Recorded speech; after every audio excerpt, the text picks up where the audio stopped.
To avoid the legal obligation, to avoid the legal obligation बहुत ही प्यारा case law, सुनना एकदम आराम से समझने की कोशिश करना। एक कंपनी है जिसका नाम है एसोसिएट इंडस्ट्री रबर लिमिटेड। इस कंपनी का नाम क्या है? Associate industry rubber limited.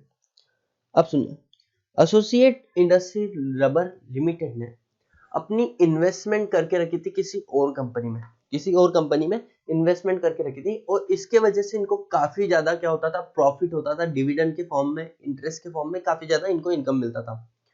अब ये जो एम्प्लॉय थी, सुनना, ये जो कंपनी थी इसमें 20 से ज्यादा एम्प्लॉय थे, और जब भी आपकी कंपनी में 20 से ज्यादा एम्प्लॉय होते हैं आपको बोनस पे करना पड़ता है। देखो, बोनस पे करना गलत बात नहीं है, बहुत अच्छी बात है, आपने बोनस देना चाहिए, आपका एम्प्लॉय जो होता है वो मोटिवेट होता है।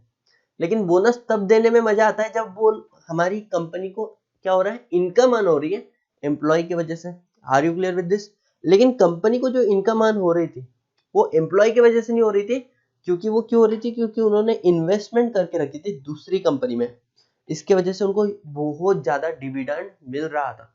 अब जो सुना, वेरी सिंपल, अगर मुझे आपके वजह से इनकम होती है तो आई एम मच हैप्पी कि मैं आपको उसमें से पैसा निकाल के दूं, मेरे को फर्क नहीं पड़ता। लेकिन जिसमें मुझे आपके वजह से इनकम अर्न ही नहीं हो रहा है और उसमें आप मुझे शेयर मांगो, मेरे को तो अखरेगा। तो कंपनी सोच रही थी कि हम लोग क्या कर सकते हैं। हर साल तो वो बोनस पे करते थे, किसको? वर्कमैन को, ठीक है, ये अपने वर्कमैन, इन लोगों को कंपनी देती थी बोनस। अब कंपनी ने क्या किया? बोले एक काम करती हूँ, मैं और एक कंपनी बनाती हूँ, और एक कंपनी फॉर्म करती हूँ, होली ओन सब्सिडरी, जहां पे मेरी जो भी इन्वेस्टमेंट है मैं इस कंपनी को ट्रांसफर कर दूंगी। अब जो डिविडेंड मुझे आने वाला था वो मुझे नहीं आते हुए किसको आएगा? वो आएगा इस कंपनी को, और हम दोनों भी सेपरेट लीगल एंटिटी है। मेरे एम्प्लॉय है, उनको मुझे बोनस देना पड़ता है, इसके थोड़ी ना कोई एम्प्लॉय जो इसको बोनस देना पड़ेगा। Are you understanding?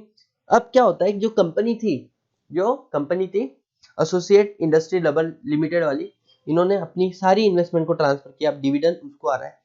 प्रॉब्लम क्या होता है, ये कंपनी इस साल ज्यादा बोनस नहीं देती, क्योंकि क्यों?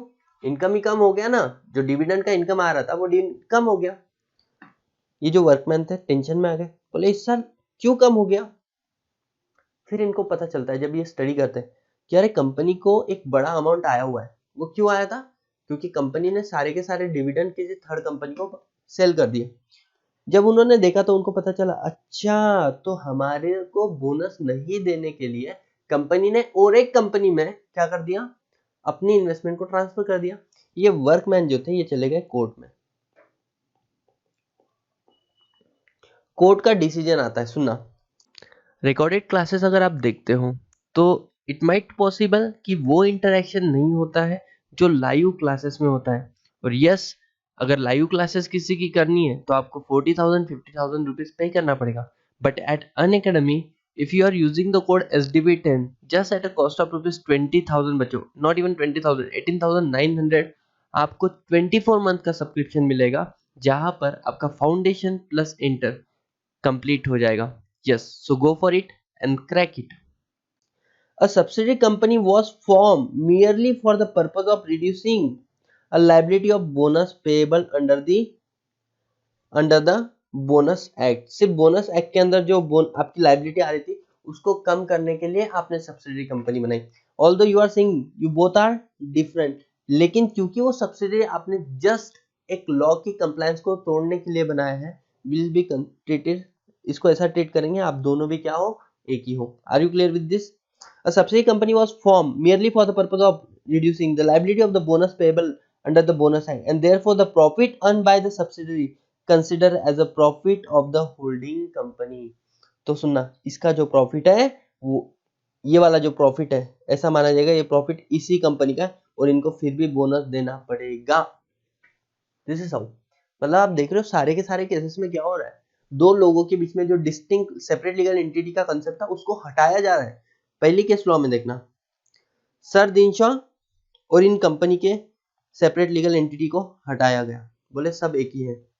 यहां पर क्या हुआ, हॉर्ने और उसकी कंपनी के बीच में सेपरेट लीगल एंटिटी का कंसेप्ट था उसको हटाया गया।